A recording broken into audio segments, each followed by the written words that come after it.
తెలంగాణ ప్రభుత్వం అనేక రైతు సంక్షేమ పథకాలు అమలు చేస్తామని హామీ ఇచ్చిన విషయం తెలిసిందే.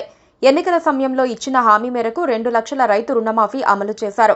4 విడతల్లో దాదాపు 25 లక్షల మంది రైతుల ఖాతాల్లో 22,000 కోట్లు జమ చేశారు. సంక్రాంతి నుంచి రైతు భరోసా పంట పెట్టుబడి సాయం అందించేందుకు సిద్ధమవుతున్నారు.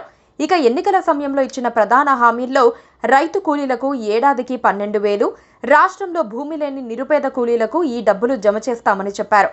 డిసెంబర్ 28న మొదటి విడతగా 6,000 చెల్లిస్తామని డిప్యూటీ సీఎం బట్టి విక్రమార్క ఇటీవలే వెల్లడించారు.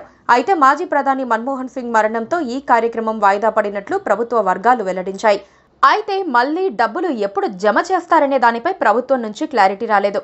దీంతో ఆ డబ్బుల కోసం రైతు కూలీలు ఆశగా ఎదురుచూస్తున్నారు. ఈ నేపథ్యంలో రైతు కూలీలకు ఇచ్చే నగదు తేదీపై కీలక అప్డేట్ వచ్చింది. జనవరి 3న తెలంగాణ కేబినెట్ భేటీ నిర్వహించే అవకాశం ఉంది. ఈ భేటీలో రైతు భరోసా పథకంతో పాటుగా వ్యవసాయ కూలీలకు నగదు చెల్లింపుపై తుది నిర్ణయం తీసుకోనున్నారు. కేబినెట్లో చర్చించిన తర్వాత రైతు కూలీలకు ఇచ్చే నగదు జమ అమలు తేదీని ప్రకటించే అవకాశం ఉంది. వివిధ కారణాలతో 2 లక్షల వరకు రుణమాఫీ కాని వారికి ఇటీవలే సర్కార్ 2,747 కోట్లు విడుదల చేసిన విషయం తెలిసిందే. ఈ నిధులు ఇంకా కొందరు రైతుల ఖాతాల్లో జమ కాలేదని తెలిసిందే. వీరికి కూడా నగదు చెల్లింపులు చేయాలని ప్రభుత్వం భావిస్తోంది. ఇక రైతు భరోసా విధి విధానాలు కూడా ఖరారు కావాల్సి ఉంది. సంక్రాంతి నుంచి పంట పెట్టుబడి సాయం అందిస్తామని ప్రభుత్వం ఇప్పటికే ప్రకటించింది. రైతు భరోసా మార్గదర్శకాలపై 2 రోజుల క్రితం మంత్రివర్గ ఉపసంఘం చర్చించింది. గత ప్రభుత్వం ఎకరాకు ఒక సీజన్లో 5,000 చొప్పున రైతు బంధు డబ్బులు జమ చేసింది. కాంగ్రెస్ ప్రభుత్వం మాత్రం 7,500 రూపాయల చొప్పున ఇస్తామని హామీ ఇచ్చింది.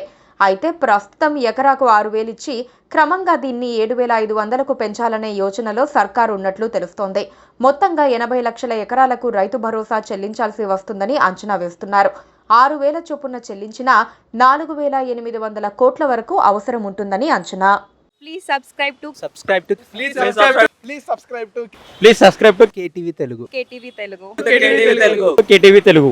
KTV Telugu channel.